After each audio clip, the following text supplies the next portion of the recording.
நம்ம நேரத்தை கட்டாத படிக்க சத்தியத்துக்குள்ளார போயிருக்கோம். ஐசாயா 49 அதிகாரம் எடுத்துக்கங்க.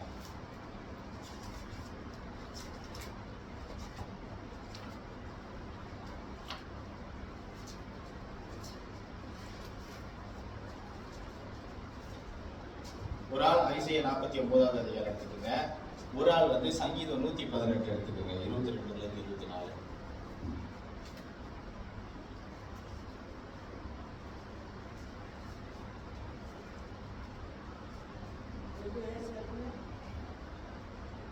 ஐசாயா 48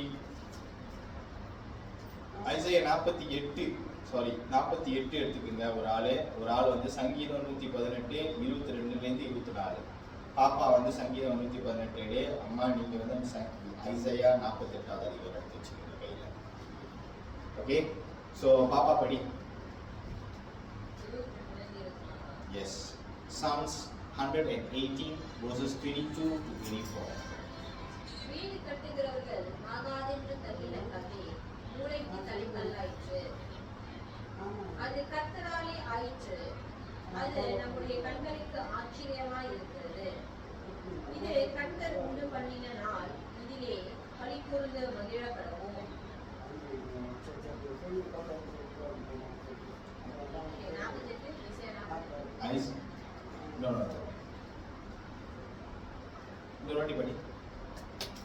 வீடு கட்டுகிறவர்கள் ஆகாதென்று தள்ளின கல்லே மூளைக்கு தளிக்கல்லாயிற்று. அது கர்த்தராலே ஆயிற்று. அது நம்முடைய கண்களுக்கு ஆச்சரியமாய் இருக்கிறது. இது கர்த்தர் உண்டு பண்ணின நாள். இதிலே களி கூர்ந்து மகிழ கடவோம். ஆமென். சரி, நான் சொல்ல மறந்துட்டேன். தயவு செய்து உங்களோட ஹெட்ஃபோன்ஸ் எல்லாம் தூக்கி வருவாங்க.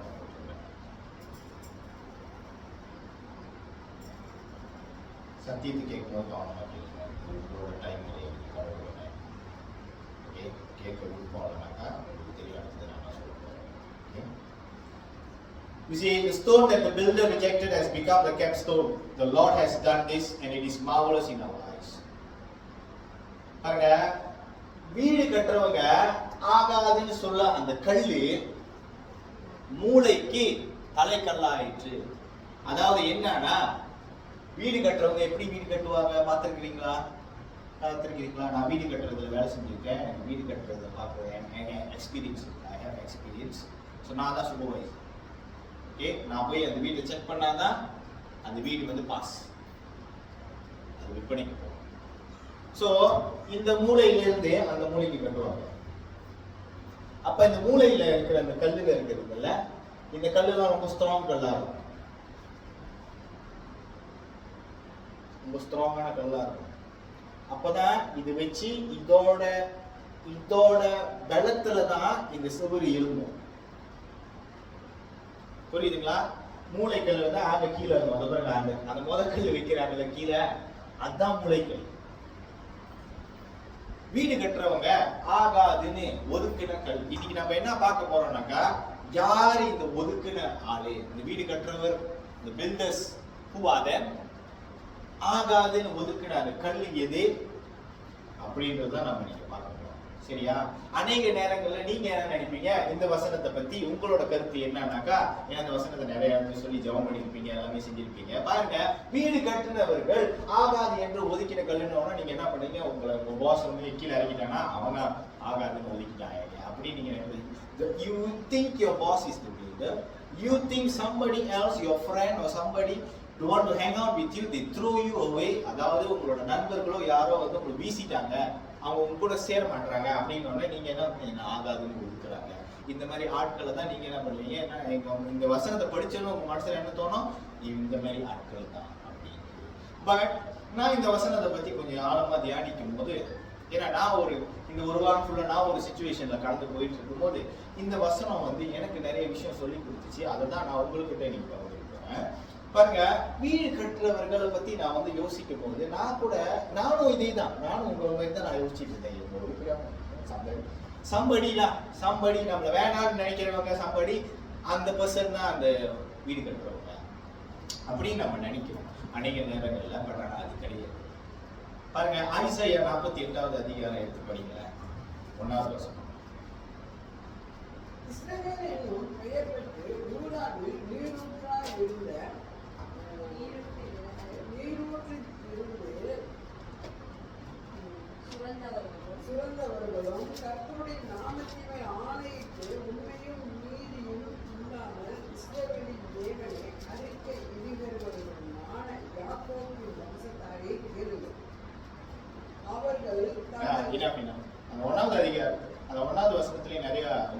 என்னை பத்தி ஒரு இன்ட்ரோடக்ஷன் இருக்குது.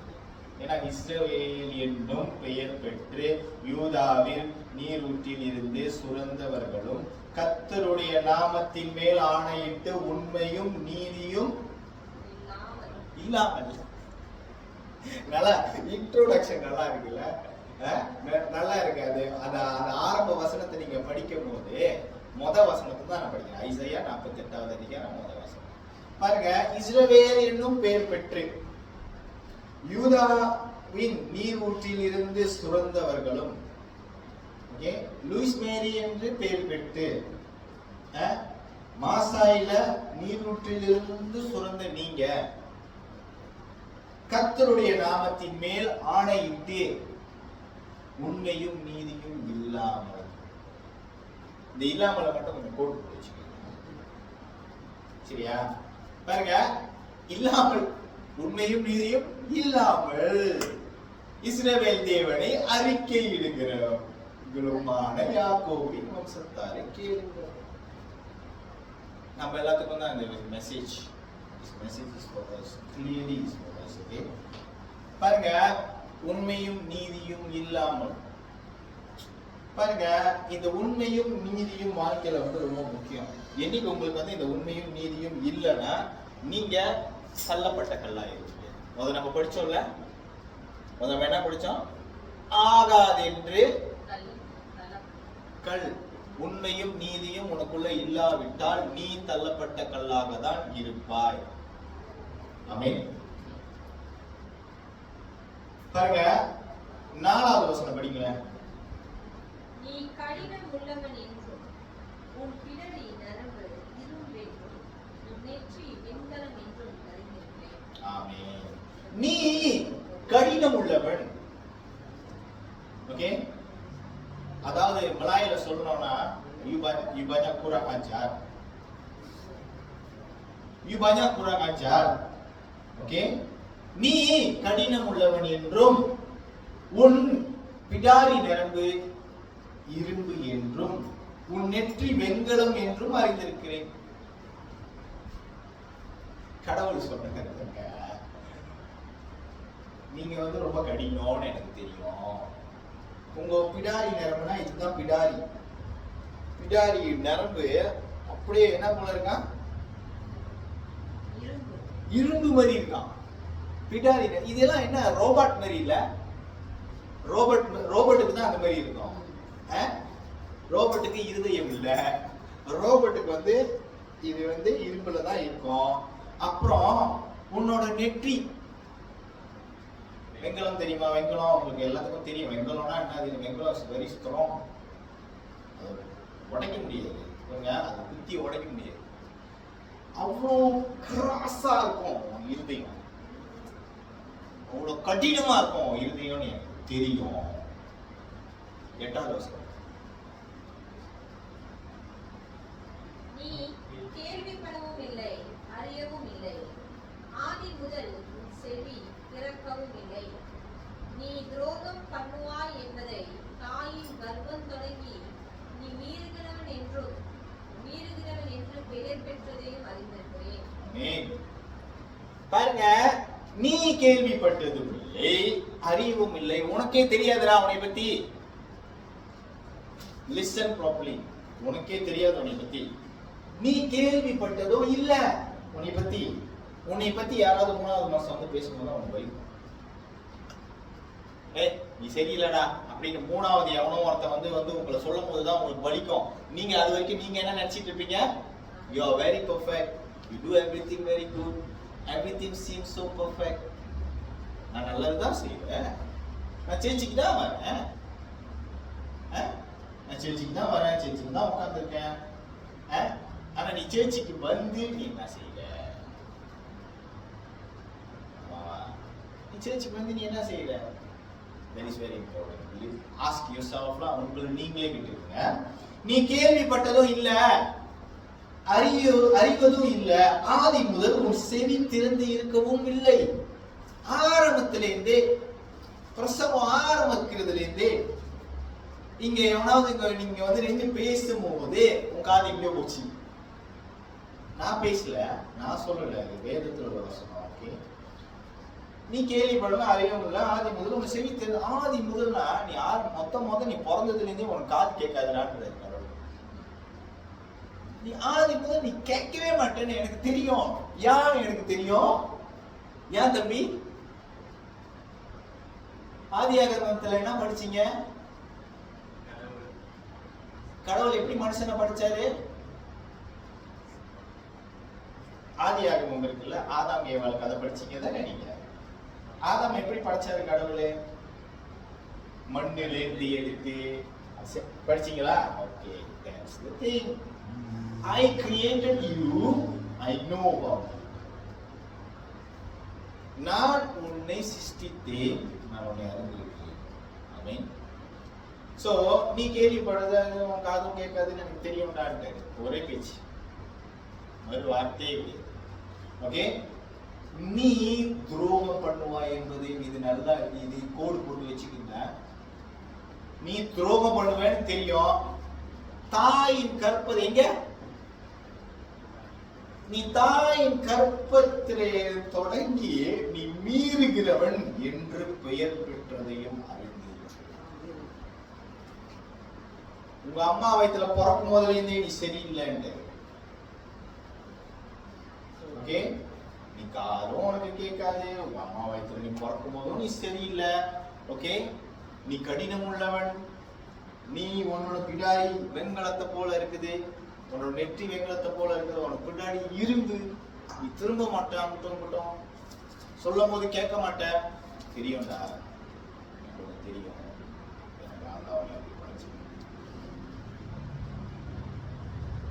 நான் தான் உன்னை அப்படி படிச்சேன். ஏன்னாக்கா இப்போ உங்களுக்கு புரியுதா? வீடு கட்டுகிறவர்கள் ஆகாது என்று தள்ளினக்கள். இந்த வீடு கட்டுகிறவர்கள் யாருன்னு உங்களுக்கு புரியுதா? That is God is your builder. கர்த்தர் தான் அந்த வீடு கட்டுறவர். கர்த்தர் வீடு கட்டுறதுக்கு கல் எடுக்கிறாரு. பார்த்தா நீ இப்படி இருக்க. ஆண்டவர் தான் வீடு கட்டுறதுக்கு கல் தேடுறாரு. பார்த்தா நீ காது கேட்காதவன், நீ கடினம் இருதயம் உள்ளவன், நீ எத்தனை வாட்டி சொன்னாலும் கேட்காதவன், நீதான் அந்த கல். உரைக்குதா? உரைக்குதா? உரைக்குது. சத்தியம் உரைக்குது. ஆமென். எனக்கும் உரைச்சிச்சு. ஆமென். பாருங்க, 9வது வசனம் படிங்க. என் நாமத்தின் நிமித்தம் என் கோபத்தை நிறுத்தி வைத்தேன். உன்னை சங்கரிக்காத படிக்கு நான் என் புகழ்ச்சியின் நிமித்தம் என் பொறுமையாயிருந்தேன். என் நாமத்தின் நிமித்தம் நீ எல்லாத்தையும் பண்ணிட்டு நடந்துகிட்டு இருக்கிய அந்த உலகத்துல, நீ எல்லா தப்பையும் பண்ணிட்டு நீ நடந்துகிட்டு இருக்கனா, அதுக்கு காரணம் என்னோட நாமம். என் நாமத்தின் நிமித்தம், ஏன்னா என் கோபத்தை நான் நிறுத்தி வைத்தேன். நீ இவ்வளவு கடினம் இருதயம் உள்ளவன், நீ வெண்கல இருதயம் உள்ளவன், எல்லாமே எனக்கு தெரியும். நான் தான் உன்னை படைச்சேன். ஆனா உன்னோட செயல் சரியில்லைன்றது எனக்கு தெரிஞ்சோம். நான் ஏன் பேசாம இருக்கிறேன்னா என் கோபத்தை நான் நிறுத்தி வச்சிருக்கேன். கோபத்தை நான் நிறுத்தி வச்சிருக்கிறேன். உன்னை சங்கரிக்காதபடிக்கு. சங்கரிக்கிறதுனா என்னது சொல்லுங்க?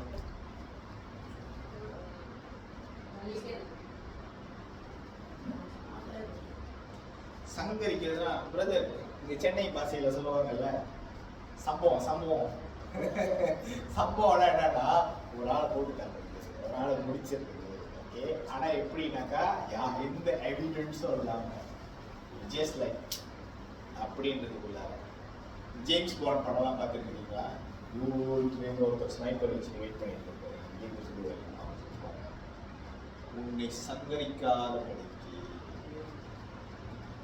நான் என் புகழ்ச்சியின் நிமித்தம் நான் கடவுள் தெரியுமா? நான் கடவுள். நான் நடக்கும் போது புகழ்வானுங்க, நான் உட்காரும் போது புகழ்வானுங்க, நான் இப்படி நான் அப்படின்றது புகழ்ந்துகிட்டே இருப்பானுங்க. அதுக்குன்னே ஒரு டிவிஷன் இருக்கு. அதுக்குன்னே ஒரு கூட்டம் ரெடியா இருக்கு. எனக்கு புகழ்றதுக்கே அவங்களுக்கு டைம் பத்தாது. அந்த மாதிரி கூட்டம் ஒன்று நான் வச்சிருக்கிறேன். அது நிமித்தம் பொறுமையா இருக்கு. 10வது படி. இதோ உன்னை புடமிட்டேன், ஆனாலும் வெள்ளியை போல் அல்ல, உபத்திரவத்தின் புகையிலே உன்னை தெரிந்து கொண்டேன். ஆமென். நீ சரியில்லாதவனா இருக்கும்போது, நீ கடின இருதயம் உள்ளவனா இருக்கும்போது, நான் சொல்றதை செய்யாம வேற ஏதோ போய் செஞ்சுட்டு இருக்கும்போது, உன்னைய வெளியே போல நான் புடமிடல. வெளியே எப்படி புடமிடுவாங்க? நெருப்பத்துக்கு போடுவாங்க. வெளியே உருவம் அதை வச்சு, அது ஒரு அச்சு வச்சு ஊற்றுவாங்க. அந்த அச்சுக்குள்ளுக்கு அது ஏதாவது உருவம். அப்படிதான் ப்ராசஸ். வெளியே போல நான் உன்னை புடமிடல. இன்னும் உபத்திரத்தின் கொகையில நான் உன்னை தெரிஞ்சுக்கிட்டேன். நீ ஆகாதவன் என்பதை முடிவு பண்ணது நான் தான். நீ ஆகாதனால உனக்கு ஆகாது, எனக்கு இப்படின்னு சொல்லி போய் நீ வேற வேலையை செய்ய ஆரம்பிச்சிட்ட. அது நிமித்தமா நீ போய் உபத்திர கொகையில மாட்டிக்கிட்ட. அந்த உபத்திர கொகையில நான் தான் உனக்கு தெரியும். ஏன் நான் தேடிட்டு வந்தேன்? ஏன்னா நீ என்கிட்ட என்ன சொல்லுவேன்னா, நீ எல்லா காரியத்துக்கும் கஷ்டம் வந்தோன்னு தான் எனக்கு கண்ணு தெரியும். உனக்கு கஷ்டம் வந்தோன்னா வீட்டுல போய் முட்டிக்கால் போட்டு கத்தர் என் மேய்ப்பரா இருக்கிறான்னு சொல்லுவேன். அதுக்கு முன்னாடி உனக்கு எவன் மேய்ப்பரா இருந்தாலும் உனக்கு தெரியும்.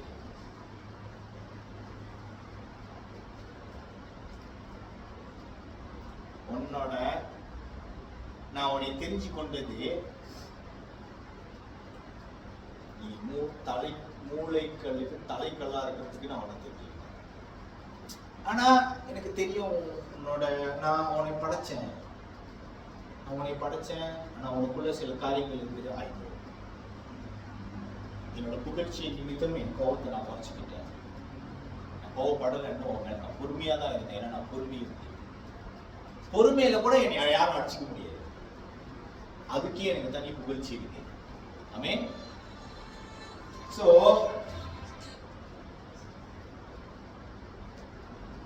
பாருங்க, தாயின் கற்பம் தொடங்கி நீ மீறுகிறவன் என்பதையும் நான் அறிந்திருக்கிறேன். தாயின் கற்பத்திலே அப்படின்னா என்ன அர்த்தம்? நீங்க பிறக்கும் போதுல இருந்தே நீங்க you are born for that. என்னத்துக்கு? You are born for evil. Me, you, everybody. Okay? பாருங்க 11வது வசனம்.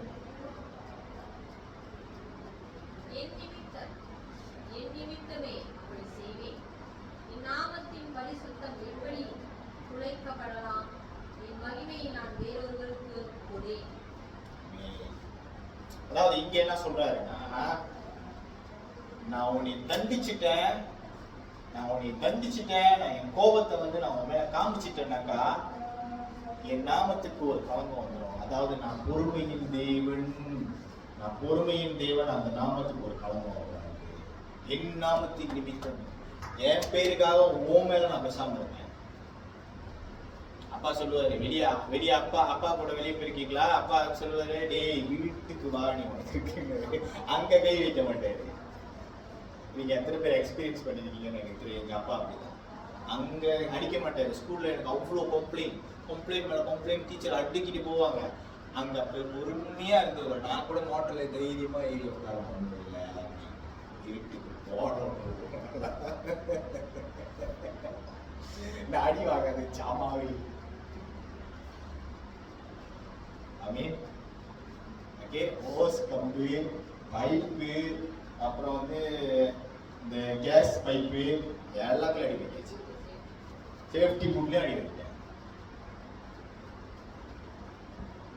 ஒரு வாட்டி எங்க அப்பா சேஃப்டி புட் எடுத்து நெஞ்சில வீசினாரு. இவ்வளவு வீசுறோம் சேஃப்டி புட். சேஃப்டி புட் பண்ணிட்டு சேஃப்டி புட் கரெக்டா எங்க பட்டு எனக்கு ஆஸ்மாவே இருந்துச்சு.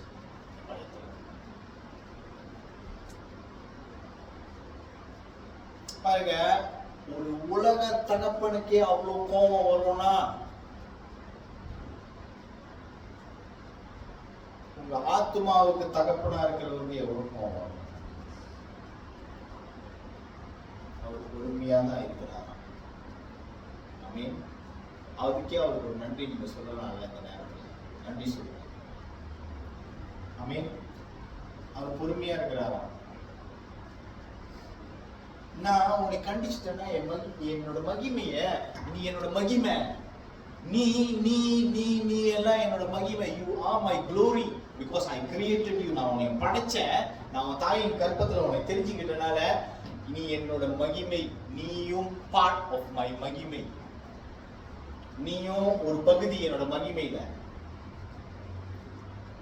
என்ன ஒண்ணு கொஞ்சம் ரிப்பேர் ஆயிருக்கு, மிஷின் விட்டு போச்சு, வேலை செய்ய முடியல. சரி, நான் அப்படியே விட்டு வச்சுட்டு நான் போயிட்டு இருக்கேன். ஆமென். 12வது வசனம் படி. யாக்கோபே, நான் அழைத்திருக்கிற இஸ்ரவேலே, எனக்கு செவி கொடு. நான் அவரே, நான் முந்தினவரும் நான் பிந்தினவருமாமே. யாக்கோபே ஏமாத்துக்காரனே. நான் யாக்கோபோட பேருக்கு அர்த்தம் வந்து என்னன்னா ஏமாத்துக்காரன், லாயர், சீப். என் சொந்த சுயநலத்துக்காக நான் என்ன வேணாலும் செய்வேன். அந்த பேருக்கு, அந்த பேரோட அர்த்தம், அந்த யாக்கோபுன்ற பேரோட அர்த்தம் வந்து நீங்க யாக்கோபை ஒரு வாட்டி நீங்க படிக்கும் போது நீங்க ஒரே விஷயம் ஞாபகம் வச்சுக்கீங்க, சீப், ஃப்ராட், ஃபார்ட்டி ஞாபகம் வச்சுக்கீங்க. ஓகே, அவர் ஏன் அந்த பேரை சொல்லி கூப்பிடுறாருன்னா அதுக்கும் ஒரு அர்த்தம் இருக்கு. சரியா? யாக்கோபுக்கு ஆண்டவர் வேற பேர் வச்சுட்டாரு, இஸ்ரவேல்னு பேர் வச்சுட்டாரு. ஆனா திரும்பி திரும்பி யாக்கோபுன்னு கூப்பிட்டு இருப்பாரு. ஏன்னாக்கா நான் கூப்பிடும் போதெல்லாம் நீ பாவின்னு உனக்கு ஞாபகம். என் பரிசுத்தத்துக்கு நீ என்னைக்குமே ஈக்குவலா வர முடியாது, அது உனக்கு ஞாபகம். நீ பைபிள் எடுத்து நான் வசனம் பேசிட்டீங்கன்னா நீ பரிசுத்தமாயிருக்க மாட்டாரு. உங்களுக்கு நிறைய ப்ராசஸ் இருக்கு. அதனாலதான் உபத்திரவத்தின் கொகையில நான் வந்து உனக்கு தெரிஞ்சுக்கிட்டேன். அந்த உபத்திரத்தை அனுமதிச்சதே நான் தான். நீங்க எப்படி சொல்றீங்க? வீடு கட்டுறவங்க வந்து கடவுள் தான் என்னை ஒதுக்குனாருன்னு நீங்க எப்படி சொல்றீங்க? நீங்க என்னை கேட்கலாம். நான் அதுக்கும் உங்களுக்கு ஒரு வசனத்தை தரேன். 1 சாமுவேல் 15:23 படி.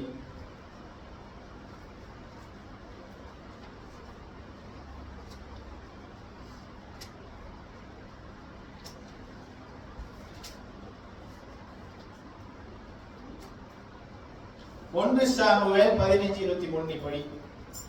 இரண்டகம் பண்ணுதல் பில்லி சூனிய பாவத்திற்கும், முரட்டாட்டம் பண்ணுதல் அவபக்திக்கும், விக்கிர ஆராதனைக்கும் சரியாய் இருக்கிறது. நீ கர்த்தருடைய வார்த்தையை புறக்கணித்தபடியினாலே அவர் உம்மை ராஜாவாய் இராதபடிக்கு புறக்கணித்து தள்ளினார் என்றார்.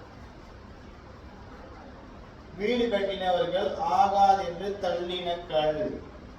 இங்க தள்ளினன்ற வாசனம் இருக்கா? நீ கர்த்தருடைய வார்த்தையை தள்ளினால் கர்த்தர் உண்மையை தள்ளிடுவார். சேச்சிக்கு வர்றது விளையாட்டு இல்லை. நீங்க வந்து ஆண்டவரோட வசனத்தை கேட்கறதுக்கு நீங்க கமிட் ஆகி நீங்க வரீங்க. It's not a game. Let me tell you, okay? It's not a game. இது வந்து கேம் கிடையாது. நீங்க ஆல்ரெடி ஆண்டவருக்கு வந்துட்டீங்கன்னு அர்த்தம். அப்பையிலேருந்து உங்களுக்கு மேல சிசிடிவி வந்துருச்சுன்னு அர்த்தம். ஓகே, அந்த நிமிஷம் முதல் நீங்க கண்காணிக்கப்படுறீங்கன்னு அர்த்தம். புரியுதுங்களா?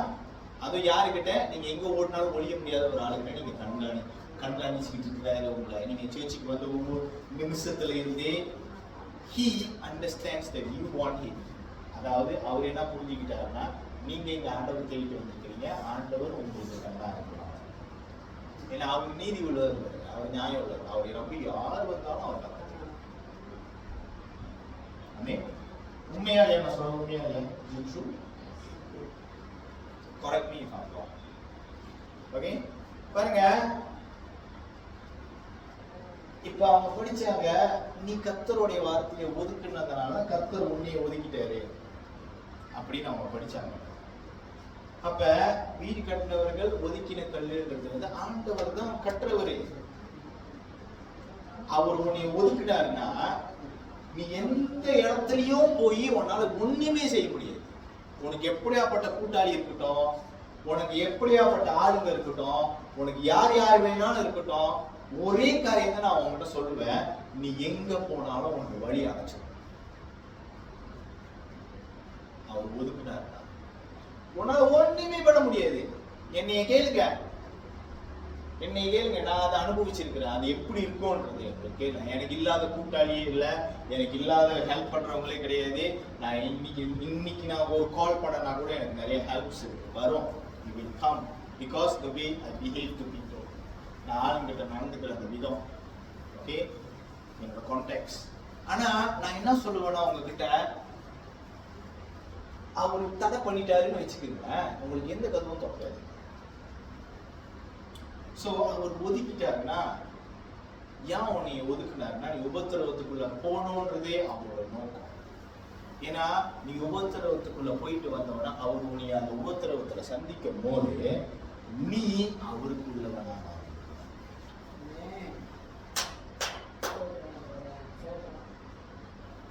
பாருங்க, சரி, எரேமியா 9 எடுங்க, 23, 24 படிங்க.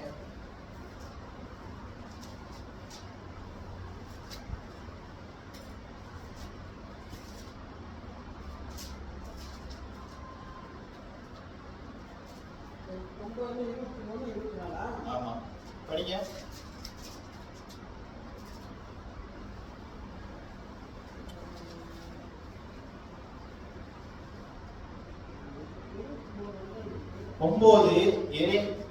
எரேமியா 9, 23, 24 நானே படிக்கிறேன். தன் ஞானத்தின் குறித்து மேன்மை பாராட்ட வேண்டாம், பாக்கிரமனை குறித்து மேன்மை பாராட்ட வேண்டாம், ஐஸ்வர்யவான் தன் ஐஸ்வர்யத்தை குறித்து மேன்மை பாராட்ட வேண்டாம். மேன்மை பாராட்டுபவர்களின் பூமியிலே கிருபையும் நியாயத்தையும் நீதியையும் செய்கிற கர்த்தர் நான் என்று என்னை அறிந்து உணர்ந்திருக்கிறதை குறித்து மேன்மை பாராட்ட கடவுளே என்று கர்த்தர் சொல்லுகிறார்.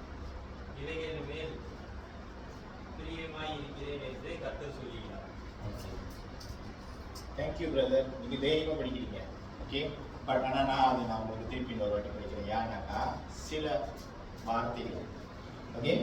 ஞானி தன் ஞானத்தை குறித்து மேன்மை பாராட்ட வேண்டாம், பராக்கிரமன் தன் பராக்கிரத்தை குறித்து மேன்மை பாராட்ட வேண்டாம், ஐஸ்வர்யவான் தன் ஐஸ்வர்யத்தை குறித்து மேன்மை பாராட்ட வேண்டாம். மேன்மை பாராட்டுகிறவன் பூமியிலே கிருபையும் நியாயத்தையும் நீதியையும் செய்கிற கர்த்தர் நான் என்று என்னை அறிந்து உணர்ந்து இருக்கிறதை குறித்து மேன்மை பாராட்ட கடவான் என்று கர்த்தர் சொல்லுகிறார். இவைகளின் மேல் பிரியமாய் இருக்கிறேன் என்று கர்த்தர் சொல்லுகிறார். அதாவது இது என்ன சொல்லுதுன்னா, நீ பலசாலின்னு திமிர் பண்ணாத, பெருமை கட்டாத, உன்கிட்ட காசு இருக்குன்னு பெருமை கட்டாத, உன்னால எல்லாம் செய்ய முடியும்னு பெருமை காட்டாத. பெருமை காட்டுறதா தான் என்னை பத்தி காட்டு. ஏன்னா நான் நீதியும் நியாயத்தையும் கிருபையையும், நான் ஒவ்வொரு நாளும் நீதி நியாயம் கிருபை. நீ வீட்டு விட்டு வெளியாகிறதுக்கு முன்னாடி உனக்கு டெலிவரி. இப்ப லசாடாலாம் வந்து வீட்டுல வந்து டெலிவரி பண்ணிருக்காங்க அம்மா. அந்த மாதிரி ஒவ்வொரு நாளும் நீ உன் நாளை கிடக்கிறதுக்கு உனக்கு கிருபை நியாயம் நீதி எல்லாமே நீ உனக்கு வெளியே கிடைக்கிறதுக்கு நான் மார்னிங் உனக்கு டெலிவரி பண்ணிடுறேன். அதை பத்தி நீ பெருமை பேசு, என்னை பத்தி பெருமை பேசி போயிட்டு வெளியே. ஆனா நீ அவன் நீ இவன் நீ இப்படி நீ அப்படி பெருமை பேசாத. அதனாலதான் நான் யாராவது என்கிட்ட இந்த மாதிரி எல்லாம் பேச வந்தாங்கன்னாக்கா காதை மூடிட்டு நான், அதாவது என் காது சொந்தமாவே எனக்கு இது இருக்கும்னு நினைக்கிறேன். எனக்கு அது கேட்காது, எனக்கு விளக்காது, நான் போயிடுவேன். ஏன்னாக்கா ஆண்டவருக்கு பிடிக்காது நீ தப்பு பண்ற அப்படின்னு அவங்க கிட்ட சொல்லவும் முடியாது. பொறுமை பொறுமை பொறுமை பொறுமை ஓகே ஓகே சரி சரி சரி நல்லா குட் சொல்லிட்டு நான் போயிடுவேன். ஏன்னாக்கா கர்த்தரை குறித்து நீ பெருமை பாராட்டணும் நீ பேசினீன்னா எனக்கு உங்கள்கிட்ட பேச பிடிக்கும், எனக்கு உங்களோட டைம் ஸ்பெண்ட் பண்ண பிடிக்கும். நீ ஏதோ குறித்து நீ பெருமை பாராட்டு பேசிட்டு இருந்தேன்னா I got nothing to talk to you. Sorry, உன்னோட சேர்ந்து நானும் என்னை பத்தி பேச ஆரம்பிச்சிருவேன் போடா அப்படின்னு நான் காப்பிடுவேன். ஏன்னா நீ பெருமை பாராட்டுனீன்னா நீ இப்படி பூஸ்ட் பண்ணி இப்படி ஏந்திருச்சுன்னா ஒரே அடிச்சு கீழே உட்காரு.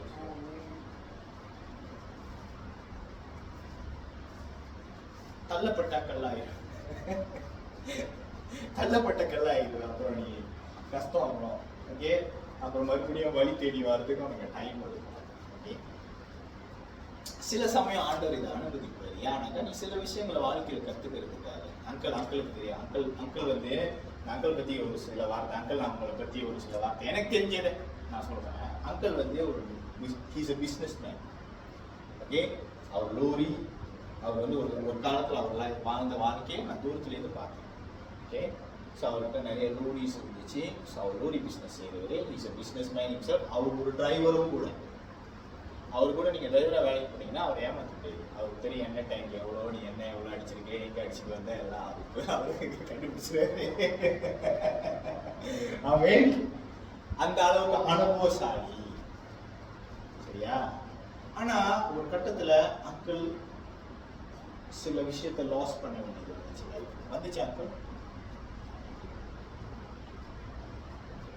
லாஸ் பண்ணி ரியலைஸ் பண்றதுக்கு, அதாவது ஒரு காரியத்தை நீங்க இழக்கும் போது அதுலேருந்து நீங்க ஏதோ கத்துக்க போறீங்கன்றது அர்த்தம். அதோட பெட்டரா ஆகிறதுக்கு அர்த்தம். நீங்க இந்த பொருட்கள்லாம் உங்க மேல உங்க கண்ணுல இருக்கும்போது உங்க கையில இருக்கும்போது நீங்க நல்லவரா தான் இருந்தீங்க. ஆனா நீங்க இந்த சோதனைக்குள்ள கடந்து போய் நீங்க வெளியே வரும்போது மேபி பொருள் உங்ககிட்ட இருக்காது முந்தி இருந்த மாதிரி. ஆனா நீங்க அதை காட்டிலும் நல்லவரா ஆகிறது தான் ஆண்டவருக்கு விருப்பம் என்பது ஆண்டவர் சொல்லுகிறார். நீ இதெல்லாம் பார்த்துட்டு என் கூட உள்ள ரிலேஷன்ஷிப் நீ இழந்துடாத. நீ இதெல்லாம் பார்த்துட்டு என் கூட உள்ள சொந்தத்தை இழந்துடாத. இதெல்லாம் நீ இப்படி விட்டுட்டு தான் மேல வரணும். அப்ப மேல வந்தா நீ என்னையே தான் நம்பி இருக்கணும். அதை இங்கேயே கத்துக்கோ. ஆமே. அதனாலதான் நம்ம கண்களுக்கு முன்னுக்கு எல்லா விஷயத்தையும் கொடுத்து அந்த நேரத்துல அந்த உலகத்தை பியூட்டிஃபுல்லா படைச்சு அதெல்லாம் பார்க்க வச்சு அப்புறம் வந்து மேல கூட்டிட்டு போறாரு. நினைச்சுதான் நம்ம மேலேயே கூட்டிட்டு போயிருக்கலாமே. ஆமா தானே? நீ இதெல்லாம் பார்த்தோம், இது மேல உன் கண்ணு இல்லாம உன் கண்ணு என் மேல இருக்கிறது அப்படின்றத இங்க பிராக்டிஸ் பண்ணிட்டு நீ மேல வந்தீங்கன்னா அது உனக்கு பிரயோஜனமாகும். ஆமென். நீங்க உங்க மனசை தொட்டுக்குங்க. நீங்க ஏதாவது ஒரு காரியம் செய்யணும்னு நினைச்சீங்கன்னா நீங்க உங்க மனசை தொட்டுக்குங்க.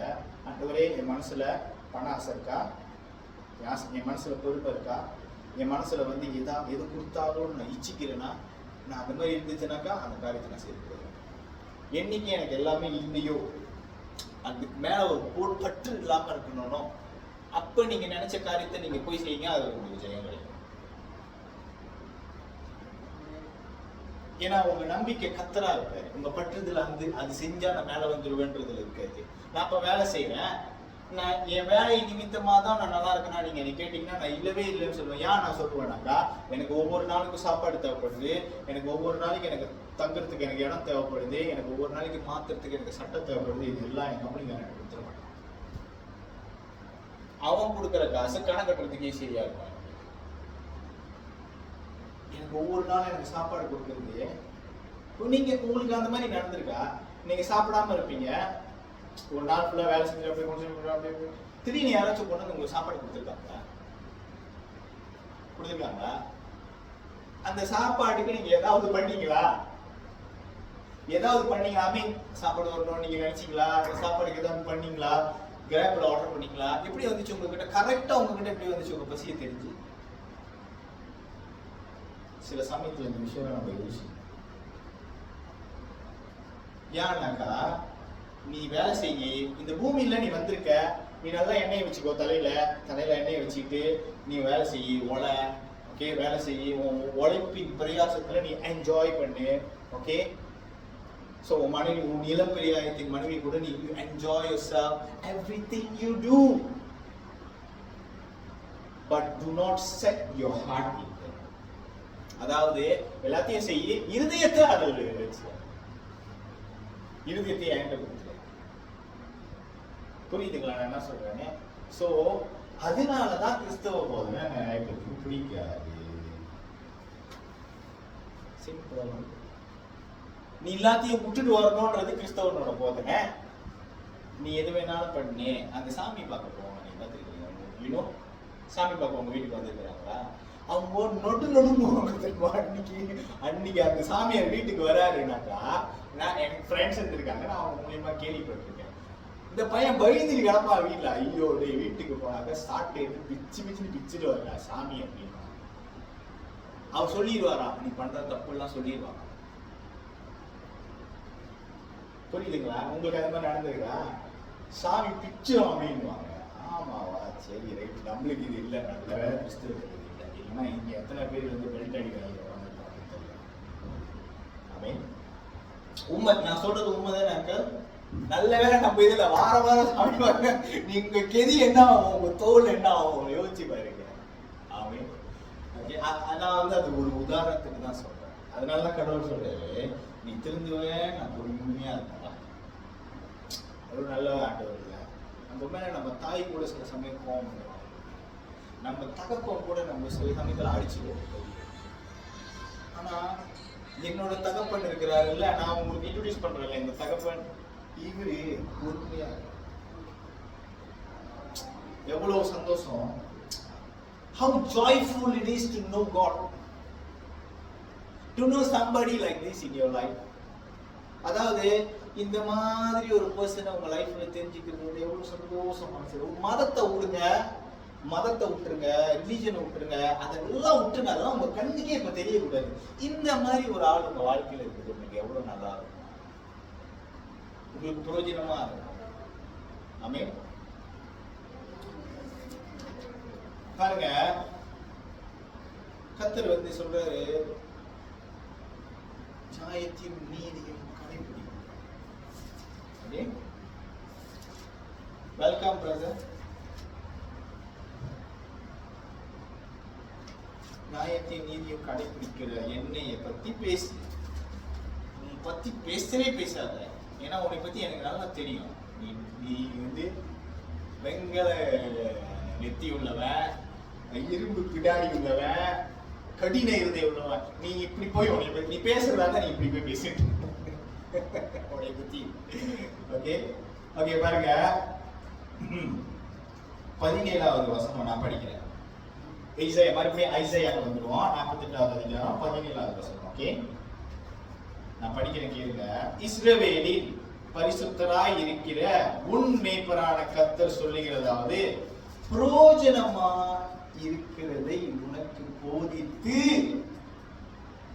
நீ நடக்க வேண்டிய வழியிலே உன்னை நடத்துகிற உன் தேவனாகிய கர்த்தர் நானே, nobody else.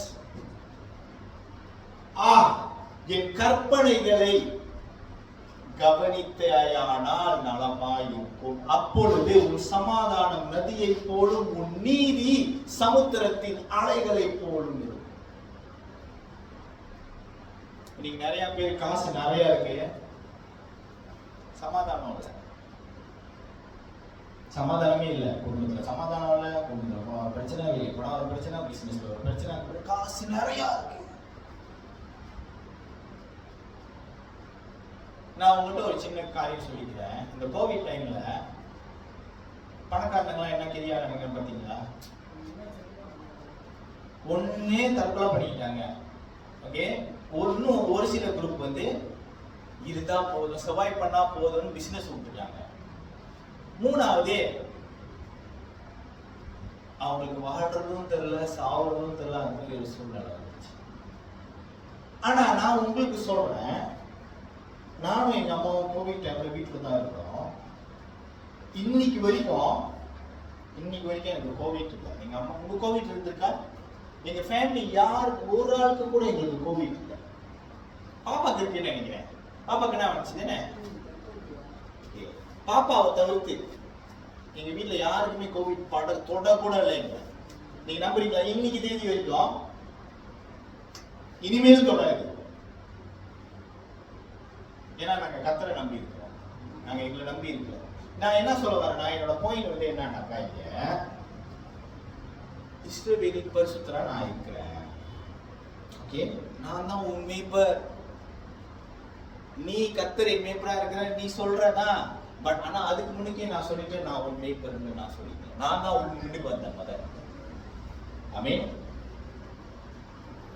பிரயோஜனமா இருக்கிறதை உனக்கு போதித்து நீ நடக்க வேண்டிய வழியிலே உன்னை நடத்துகிற உன் தேவனாகிய கர்த்தர். அதாவது என்னன்னாக்கா என்ன சொல்றாருன்னா, இங்க நீ உனக்கு எது யூஸ்ஃபுல்லா இருக்குமோ அது நான் உனக்கு கொடுக்கும். நான் உனக்கு அது talk to you what is useful. நீ பிளான்லாம் போட்டு வச்சிருக்க தெரியுமா, உன் பிளான் இந்த பிளான் அந்த பிளான் இந்த பிளான் அந்த பிளான் நிறைய மைண்ட்ல போட்டு வச்சிருக்கிறல்ல, அதெல்லாம் விட்டு பிரயோஜனமா இருக்கிறத நான் உனக்கு சொல்லித்தரேன். நீ எந்த பாதையில நடக்கணும், நீ என்ன பிசினஸ் பண்ணணும், நீ எந்த ஆளை சந்திக்கணும், நீ யாரை சந்திக்க கூடாது, நீ எப்படி இருக்கணும், நீ எப்படி உட்காரணும், நீ எப்படி நிக்கணும், நீ எப்படி பேசணும், நான் சொல்லித்தரேன். ஏன்னா நான் தான் பெர்ஃபெக்ட்.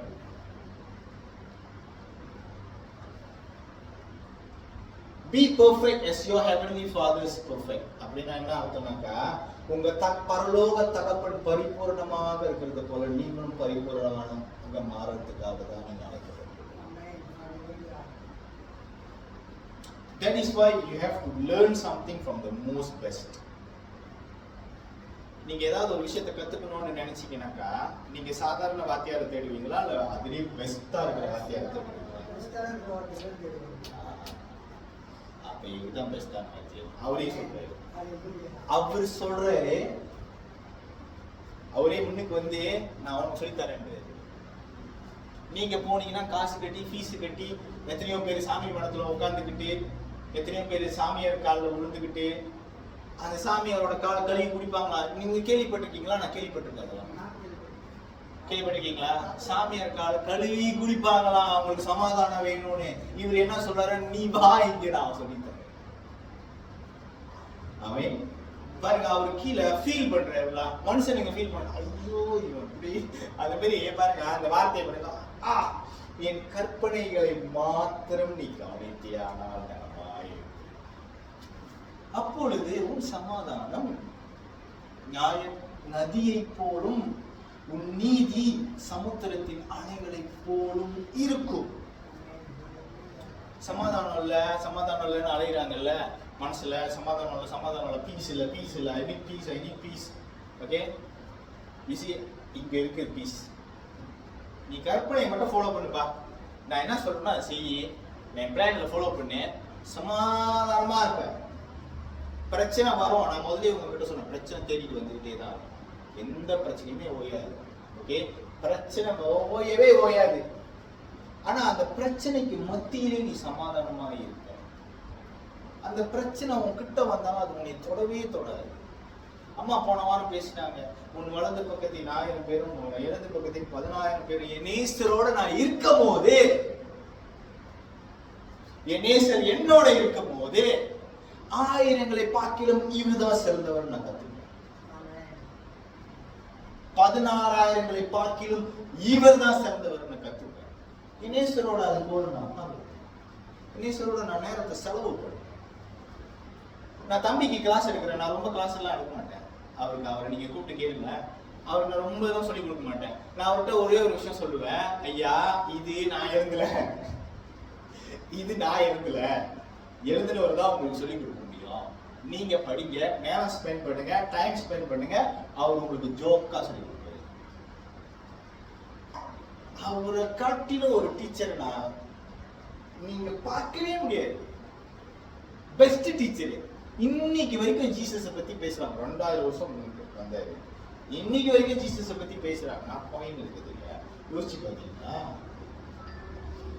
சரியா?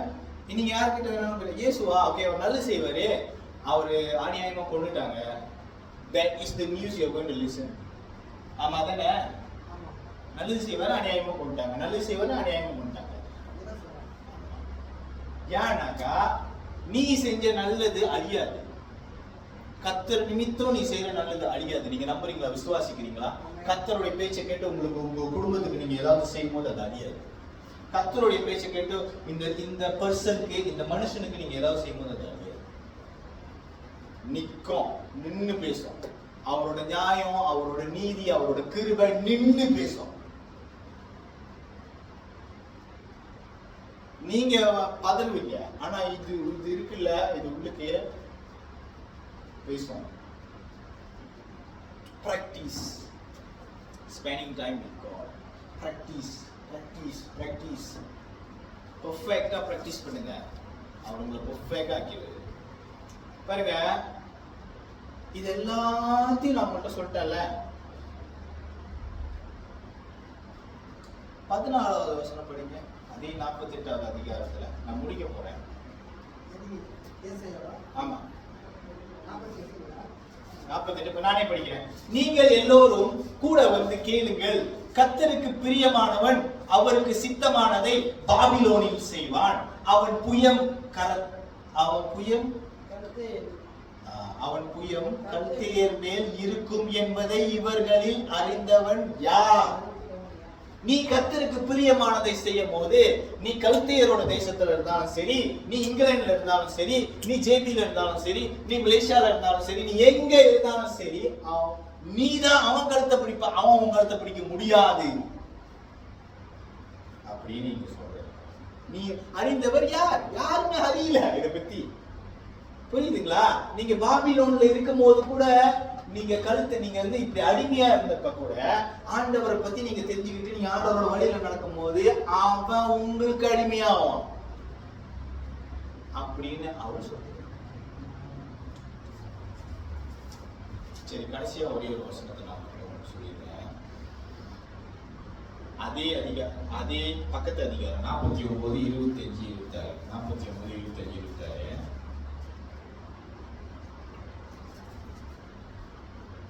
24, 49, 24, 25, 26 நான் படிக்கிறேன். பராக்கிரமன் கையில் இருந்து கொள்ளை பொருளை பறிக்க கூடுமோ, அல்லது நீதியை விடுவிக்க கூடுமோ? என்றாலும் இதோ பராக்கிரமனால் சிறைப்படுத்தப்பட்டவர்களும் விடுவிக்கப்படுவார்கள், பலவானத்தினால் கொள்ளையிடப்பட்டதும் விடுதலையாக்கப்படுவார்கள்.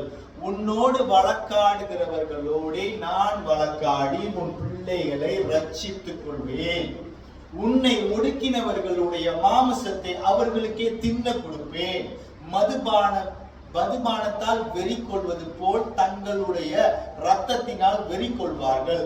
கர்த்தரும் யாக்கோபின் வல்லவரும் ஆகிய நான் உன் இரட்சகரும் உன் மேய்ப்பருமாய் இருக்கிறதை மாமிசமான யாவரும் அறிந்து கொள்வார்கள் என்று கர்த்தர் சொல்லுகிறார். அதாவது என்ன சொல்றாருன்னா, இங்க பாரு, பெரிய பலசாலி கிட்ட இருந்து நீ கொள்ளடிச்சுட்டு வந்துட முடியுமா? முடியாது. ஓகே, இப்ப போலீஸ்காரங்கிட்ட இருந்து ஒரு சிறை கைதியை விடுவிச்சு கூட்டு வர முடியுமா? செத்த நீ முடியாது. ஆனா கர்த்தர் என்ன சொல்றாருன்னா, முடியும், நான் செய்வேன். உன்னோடு வழக்காடுகிறவர்களோட உன்னோட வழக்காடுகிறவர்களோட நான் வழக்காடுவேன். ஏன்னா நான் சொல்றது நீ செய்யறனால நான் வந்து நிற்பேன். புரியுதா? உன்னோட வழக்காடுறோம், நான் வழக்காடுவேன். நான் சொல்றது நீ செய்யறனால நான் உன் கூட நிற்பேன். உன் பிள்ளைங்களையும் ஒண்ணு செய்ய விடாதபடிக்கு நான் பார்த்துப்பேன். அப்ப உன் எதிரிங்களோட மாம்சம் இருக்குல்ல, மாம்சம்னா இதுதான் உடம்பு, அவனுங்களே அடிச்சுட்டு சாவுற மாதிரி நான் பண்ணுவேன். அப்பொழுது இங்க இருக்கிற எல்லாத்துக்கும் தெரியும், நான் தான் உன் மேய்ப்பரும் நான் ஒரு இரட்சகருமா நான் இருக்கிறவர் என்று கர்த்தர் சொல்லுகிறார். உங்களுக்கு சொல்றாரு, எல்லாத்துக்கும் சொல்றாரு.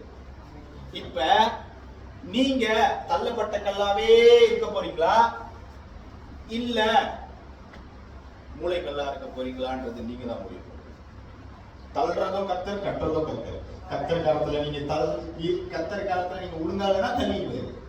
கர்த்தர் காலத்துல நீங்க உளுந்தாருந்தீங்கன்னா நீங்க தான் தலைக்கல்லா இருப்பீங்க. எல்லாத்துலயுமே நீங்க தான் கூப்பிடுவாங்க, உங்களை தேடிக்கிட்டு வருவாங்க. ஆமென். believe விசுவாசிங்க. ஆமென். சரி, நம்ம எழுதுங்க. கர்த்தரே இந்த நேரத்தை கொடுத்ததுக்காக நன்றி ஐயா. பரிசுத்தாவியானவர் நீங்க ஆண்டவரே இந்த நேரத்தில் இடைப்பட்டதுக்காக நன்றி ஆண்டவரே. கர்த்தர் வீட்டை கட்டாவிடில் கட்டினவர்களோட பிரகாசம் விரிதா. கர்த்தர் பட்டணங்களை பார்த்துக்காவிட்டால் ஆண்டவரே, காவலாளிகள் ஆண்டவரை பார்த்துக்கிறது விருது ஆண்டவரே. நீங்க எங்களுக்கு கட்டலடா, நாங்க ஆண்டவரே சரியில்லாதவங்க என்றது உங்களுக்கு தெரியும் ஆண்டவரே. எங்களுடைய ஆண்டவரை பின்னாடி இரும்ப போல இருக்குதுன்னு உங்களுக்கு தெரியும். எங்களோட இருதய கடினமா இருக்குதுன்னு உங்களுக்கு தெரியும். எங்களோட செவி ஆண்டவரை கேட்காமல் ஆண்டவரை பிறப்பில இருந்தே நாங்க துரோகம் பண்ணுவோன்றது உங்களுக்கு தெரியும். ஆனாலும் இருந்த போதும் உங்களுடைய கிருபை எங்க மேல நீங்க வைத்து எங்களை நடத்துறீங்களா, அதுக்காக நன்றி ஐயா. இனிமேலும் எங்கள் இருதயத்தை உங்களுக்கு ஒப்பு கொடுக்கிறோம். உங்களோட வார்த்தையை கேட்கறதுக்கு ஒப்பு கொடுக்கிறோம். உங்களோட கட்டளைகளை பின்பற்றதுக்கு ஒப்பு கொடுக்கிறோம். அப்பொழுது நீர் எங்களுக்காக வழக்காடுவீர், எங்களோடு வழக்காடுகிறவர்களோடு வழக்காடுவீர், எங்கள் பிள்ளைகளையும் நீர் ரட்சிப்பீர் ஆண்டவரே. எங்களோட சத்துருக்களோட மாமிசத்தை அவர்களுக்கே நீ தின்ன கொடுப்பீர். அவர்களுடைய ரத்தத்தை மதுபானத்தை போல வெறி கொண்டு அவர்களை குடிக்க வைப்பீர். அப்பொழுது இந்த பூமியின் ஜனங்கள் எல்லாம் அறிவார்கள், நீர் எங்களுடைய கர்த்தர், நீர் எங்களுடைய மேய்ப்பர், நீர் எங்களுடைய இரட்சகர் என்று ஆண்டவரே நீர் சொல்லுகிறீர். அதற்காக நன்றி ஆண்டவர். இயேசு கிறிஸ்துவின் நாமத்தினால இவர்கள் எல்லாத்தோட இருதயத்தையும் என்னுடைய இருதயத்தையும் இந்த சத்தியத்துக்கு நாங்கள் ஒப்பு கொடுக்கிறோம். இனிமேலும் உங்களுக்கு அதிக நேரத்தை நாங்கள் செலவு பண்ணி மோடி இருக்கும்படிக்காக நாங்கள் எங்களை ஒப்பு கொடுக்கிறோம். Unto the mighty name of the Lord Almighty Jesus Christ, in Him we pray. Amen.